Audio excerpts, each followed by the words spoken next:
안녕하세요. 돈 파는 가게 대표사원 김강주입니다. 돈 파는 가게는 2024년 재테크에서 가장 중요한 두 가지를 꼽으라면 첫 번째는 한국 탈출, 두 번째는 채권 투자입니다. 한국 탈출은 그동안 제가 자주 말씀을 드렸죠. 예컨대 한국의 저성장, 수출 부진, 소비 부진 등등은 단기적인 현상이 아니라 장기적이고 구조적인 것이다. 예컨대 반도체가 회복된다고 하더라도 그것은 과거의 반도체 산업이 아니다. 한국의 삼성전자, 하이닉스가 뛰어난 성과를 기록하고 있지만 이제 반도체는 전 세계에서 경쟁하는 그런 산업이 되었다. 그래서 반도체가 살아난다고 하더라도 과거에 그만큼의 영향력은 아니다. 그리고 한국의 지속적인 저출산 고령화 또한 엄청난 가계부채, 자, 이런 것들이 쌓이고 쌓여서 한국의 저성장은 정말 구조적인 장기적인 것이다. 그렇기 때문에 투자 측면에서는 한국을 탈출해서 조금 글로벌한 시각을 가지는 게 좋다. 이런 말씀을 드렸습니다. 물론 개별 주식 종목하고는 또 다른 측면이 있습니다. 자, 그것은 제가 이따가 말씀드리고, 자, 그 다음에 두 번째는 채권 투자죠. 지금은 금리 사이클의 대전환 국면입니다. 예컨대 금리는 뭐 오르락 내리락 하지만 금리는 한 방향으로만 움직인단 말이죠. 어떤 기간 동안에는 최근에는 계속 올랐고 그 다음에 이제 2024년도에는 하락이 예정되어 있죠. 자, 그런데 하락이 예정되어 있다는 것은 내렸다 올랐다 이런 것이 아니라 어느 정도까지는 계속 떨어지는 국면이죠. 자, 그래서 금리도 그동안의 고금리에서 얼마까지 떨어질지 모르지만 이 금리의 대전환, 이 사이클은 크게 보면 한 15년짜리 큰 사이클이죠. 그래서 금리가 전환되는 시기에는 자산 쪽 시장도 굉장히 큰 변화를 겪습니다, 당연히. 물론 대체로 좋은 영향이죠. 주식도 마찬가지, 채권도 마찬가지인데, 자, 그렇지만 뭐 주식은 알 수 없죠. 오르고 내리고 하잖아요. 그러나 채권은 금리의 방향성하고 거의 같이 움직이기 때문에 두 번째 이슈는 채권 투자가 아닐까 생각하는데, 이 채권 투자도 물론 만만치는 않습니다. 예컨대 이 채권 투자라는 것이 장기적으로는 금리 영향이 가장 절대적이지만 그 다음에 어떤 경제 불확실성 또한 공급 물량, 예컨대 채권도 미국이 엄청난 재정 적자 때문에 계속 국채를 밀어내기를 계속 한다면 금리가 오를 수 있는 거죠. 이때 금리가 오른다는 것은 시중금리를 뜻합니다. 기준금리가 아니라. 그러니까 시중금리가 오른다는 것은 채권 가격이 떨어진다라는 뜻이죠. 자, 그래서 우리가 투자라고 한다면 많은 이익을 기대하잖아요. 자, 그런 측면에서 보면 채권 투자가 아주 중요한데 잘해야 된다. 자, 이런 국면이 있다는 거죠. 그래서 돈 파는 가게는 2024년 재테크에서 가장 중요한 두 가지를 꼽으라면 한국 탈출 그리고 채권 투자다. 이 이야기를 오늘 좀 구체적으로 함께 나누어 보겠습니다. 자, 우선 2024년 한국 경제 보겠습니다. 제가 한국 경제의 저성장은 단기적인 것이 아니라 장기적이고 구조적인 것이다. 자주 말씀드렸는데 최근에 민간경제연구소인 LG경영연구소에서 2024년 성장률을 1.8%로 전망을 했습니다.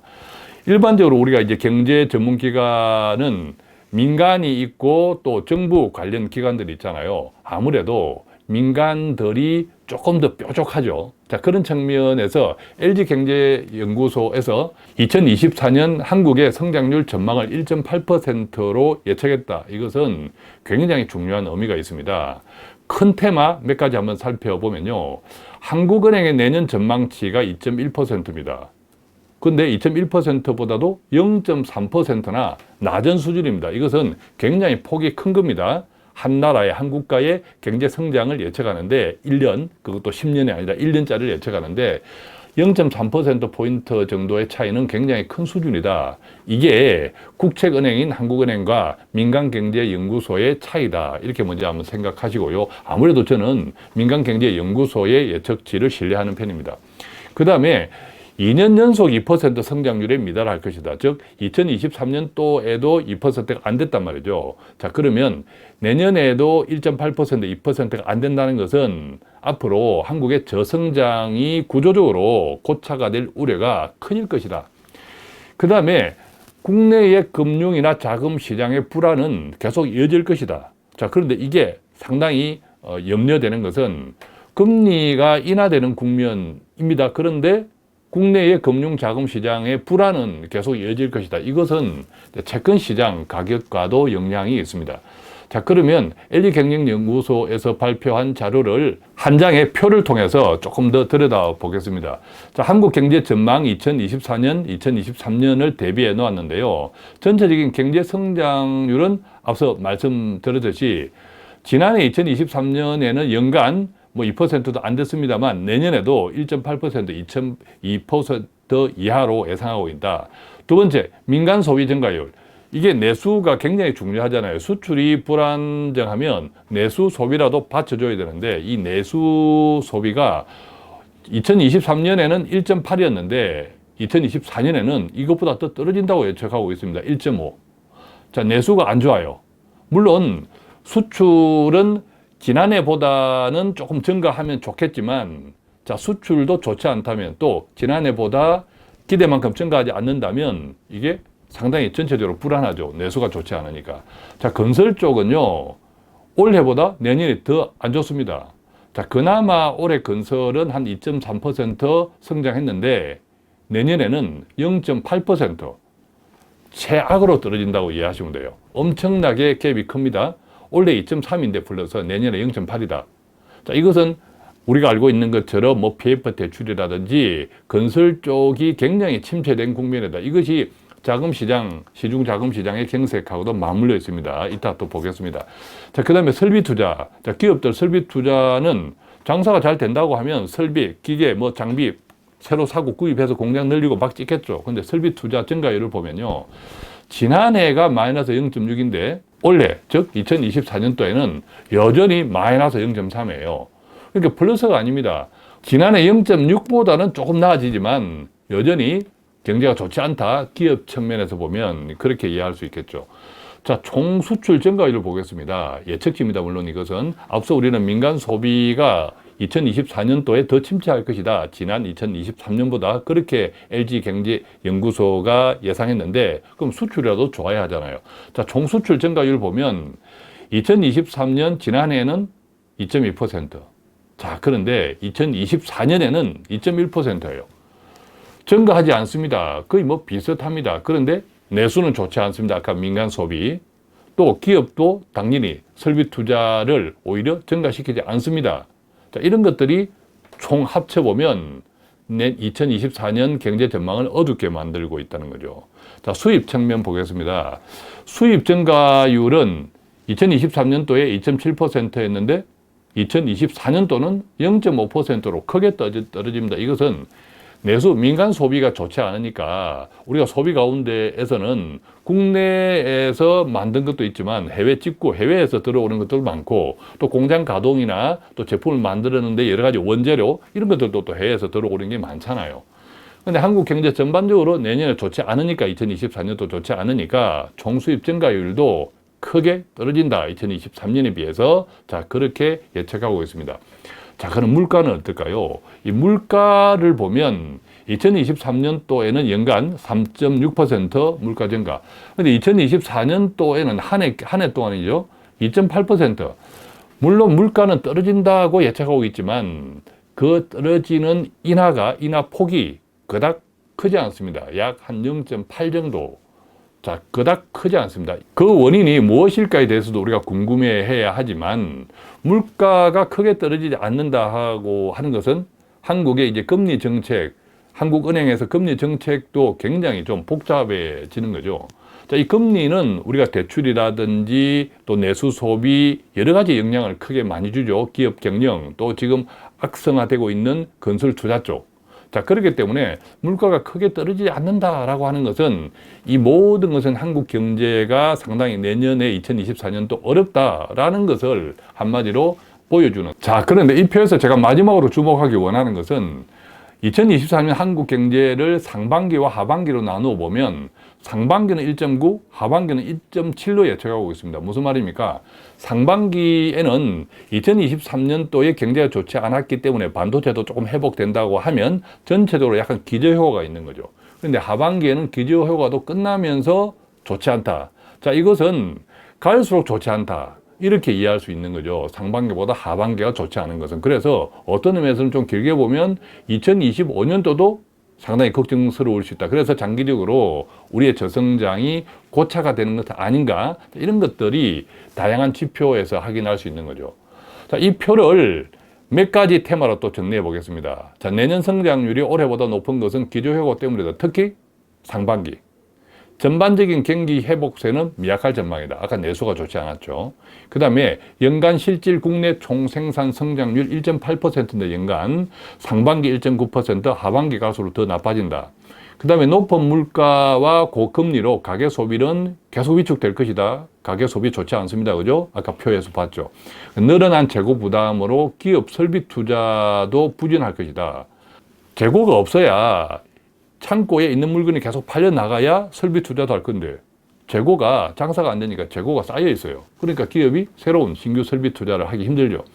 그 다음에 이제 건설경제 선행지표가 악화되고 부동산 프로젝트 파이낸싱 위험, 표면화 가능성, 이게 이제 폭발할 수 있다는 거죠. 그 때문에 건설 투자의 경우 역성장이 예상되는데 아까 표에서 보았지만 굉장히 역성장입니다. 그나마 2023년도에는 플러스였는데 2024년도에는 마이너스도 엄청나게 이제 꺾이는 거죠. 그 다음에 이제 마지막으로 우리가 그 표에서 보았던 소비자 물가 상승률은 내년 하반기에 가서야 2%에 진입할 것이다. 2025년이 돼서야 한국은행의 목표 수준 2%에 도달할 것이라고 예상을 하고 있습니다. 물론 2025년도 가봐야 하는데, 저는 개인적으로 이 전망치에 보면 하반기가 오히려 더 좋지 않다. 이것이 상당히 걱정되는 대목이기도 합니다. 자, 그래서 종합적으로 보면 내년에도 지속성이 큰 서비스 물가가 쉽게 낮아지지 않는 가운데, 서비스 물가의 대표적인 것은 인건비죠. 인건비가 한번 올라간 것은 떨어지지 않습니다. 그죠? 그렇죠. 자, 그렇기 때문에 이 서비스 물가는 한번 올라갔고 이게 지속성이 크기 때문에 전체적인 물가가 떨어지는 것이 쉽지 않다라는 이야기를 하는 거죠. 그 다음에 전쟁이라든지 지정학적 불안, 특히 우리 한반도 같은 경우 북한 계속 미사일 쏘아 제치지 않습니까? 그것이 중국과 또 미국의 갈등 등등의 문제, 또 대만 해협 이슈 등등의 문제, 아랍 문제 등등 해서 이 한국의 지정학적 리스크가 상대적으로 더 커지지 않을까, 그런 걱정도 드는데, 어쨌든 지정학적 불안과 기상이변 등 불확실성 등으로 인해서 에너지, 식료품 가격이 등락을 반복하면서 물가 상승률 하락 속도가 2023년보다 오히려 더 느려질 것이라고. 물가는 떨어지긴 하지만 2023년도보다 그 떨어지는 속도가 더 느려질 것이라고 이제 예상을 하고 있는 거죠. 자, 결과적으로 이 모든 것을 종합하면 한국의 저성장은 상당히 장기적으로 고착화 구조가 될 수 있다. 그런데 앞서 말씀드린 것처럼 한국은 세계 최고의 가계부채, 그 다음에 저출산 고령화, 이게 해결하기 힘든 거죠. 예컨대 저출산 고령화에 엄청난 재정을 엄청나게 쏟아붓는다 하더라도 이게 하루 이틀에 답이 나올 게 아니잖아요. 또 최소한 한 10년을 기다려야 됩니다. 그죠? 자, 그러니까 지금 한국은 2024년 그 이후부터 상당히 어려운 국면이 계속 기다리고 있다. 자, 그래서 저는 재테크 측면에서는 한국 탈출을 자주 말씀드렸고, 어떤 의미에서는 제가 2024년 재테크 핫 이슈를 말씀드리면서 마지막 경고다, 이런 표현을 쓰고 있는 거죠. 자, 그렇다면 대안은 없을까 늘 말씀드립니다. 달러 자산이죠. 그래서 글로벌 ETF, 그 다음에 채권 투자에 좀 관심을 가져보시자. 달러 자산을 투자할 때는 우리가 달러 환율도 생각하잖아요. 그런데 원달러 환율을 한번 보면요. 2023년도에는 1,300원대, 그런데 2024년도에는 1,240원대 정도로 예측을 하고 있습니다. LG경영연구소에서. 자, 이 같은 연구소에서의 예측치는 거의 비슷합니다. 다른 연구기관과.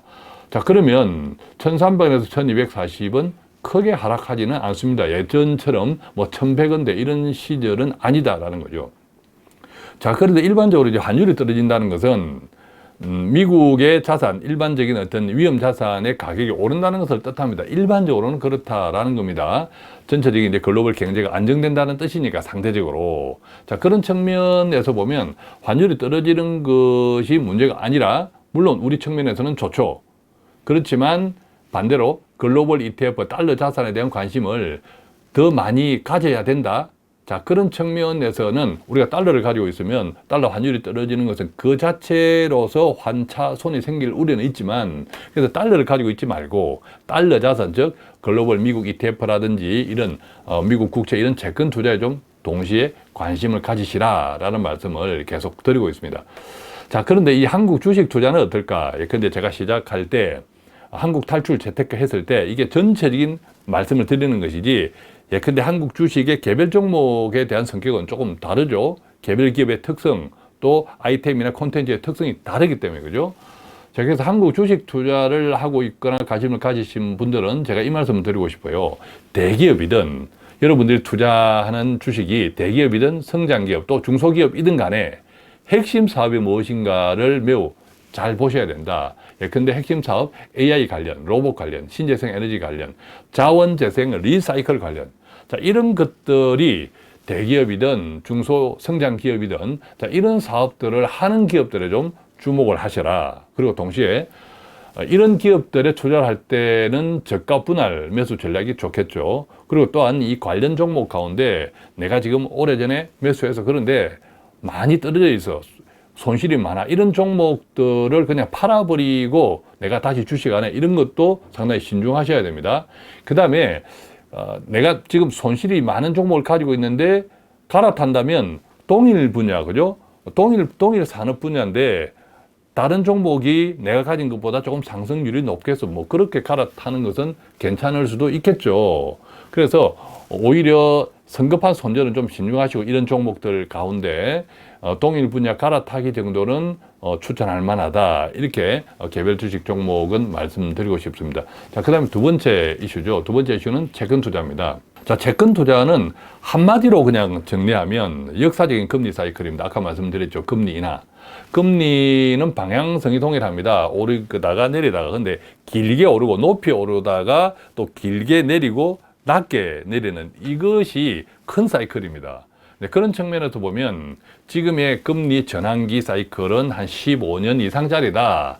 이렇게 이제 생각하실 때 상당히 큰 기회가 있을 수 있다는 거죠. 자, 그런데 금리 인하라고 해서 이제 무조건 채권 투자가 정말 청사진일까? 정말 좋을까? 자, 이 부분은 조금 신중해야 되는 것이, 자, 제가 말씀드리는 것은 우리가 투자를 하면 더 많은 이익을 기대하잖아요. 자, 그런 측면에서 볼 때 제가 몇 가지를 조금 한번 나누어 보겠습니다. 첫 번째는, 자, 기준금리 인하를 선반영해가지고 2023년도 말기에도, 저 12월 달에도 뭐 국채 가격들이 많이 올랐어요. 저 국채 투자하신 분들이 한 30% 이상 수익을 얻었을 겁니다.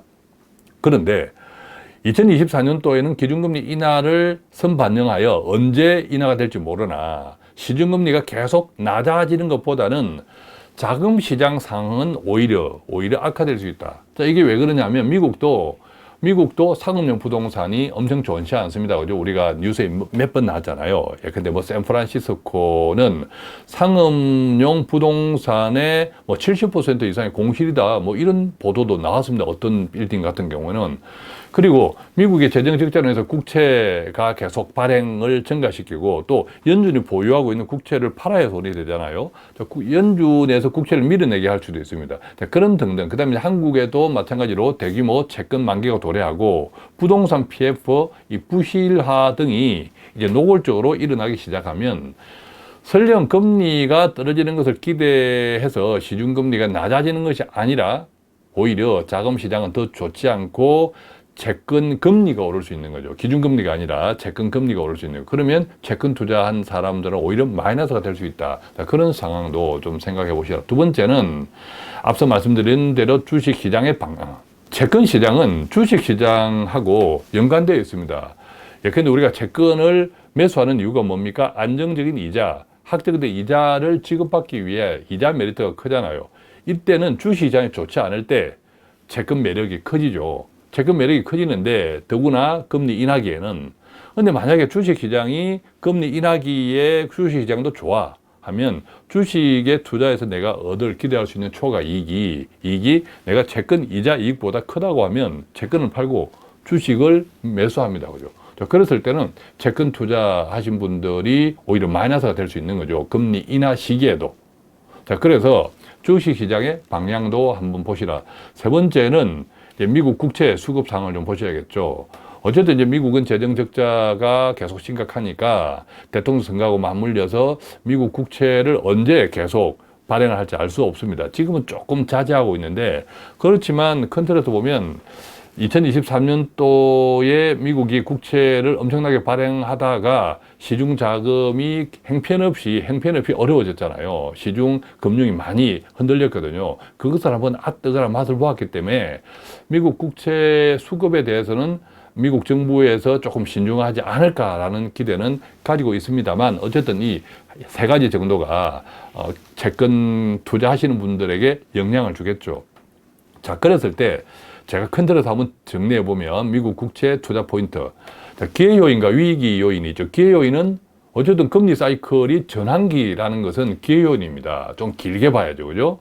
그 다음 위기 요인은 앞서 우리가 쭉 보았지만 대출 부실, 그 다음에 국채 이런 것들의 물량, 공급 증가, 그 다음에 주식 상승, 주식 국면하고 어떻게 연결되는 이것도 잘 보신다면 그런 것들이 이제 위기 국면입니다만, 그래서 큰 틀에서 투자 포인트를 정리해 보면 기회 요인이 클까 위기 요인이 클까라는 거죠. 저는 개인적으로 그럼에도 불구하고 기회 요인이 크다.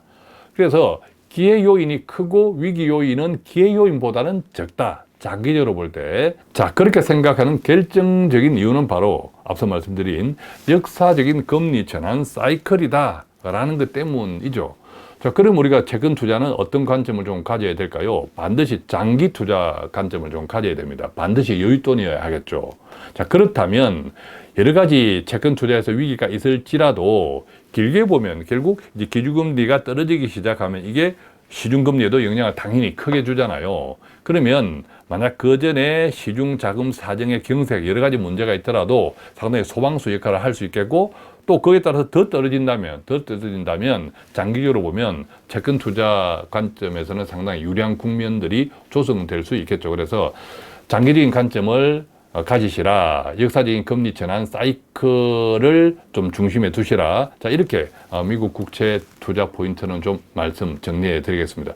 자, 오늘은 이렇게 2024년 돈 파는 가게가 재테크에서 가장 중요하게 생각하는 두 가지 핫 이슈. 첫 번째는 한국 탈출, 자주 말씀드렸지만 한국 탈출, 한국을 떠나라는 이야기 아니고 재테크 측면에서 조금 신중하게 생각해 보시고, 그 다음에 채권 투자는 역사적인 금리 사이클 대전환기다. 이것을 먼저 중심에 두시고, 여러 가지 리스크도 있을 수 있으나 그것은 내 이익을 얼마나 내 이익의 크기, 기대하는 크기에 따라서 어떻게 접근하느냐. 자, 그렇게 생각해 보면 어떨까 싶습니다. 오늘 2024년 재테크 핫 이슈가 여러분들이 2024년에 돈 버는데 조금이라도 도움되는 정보였으면 좋겠습니다. 고맙습니다.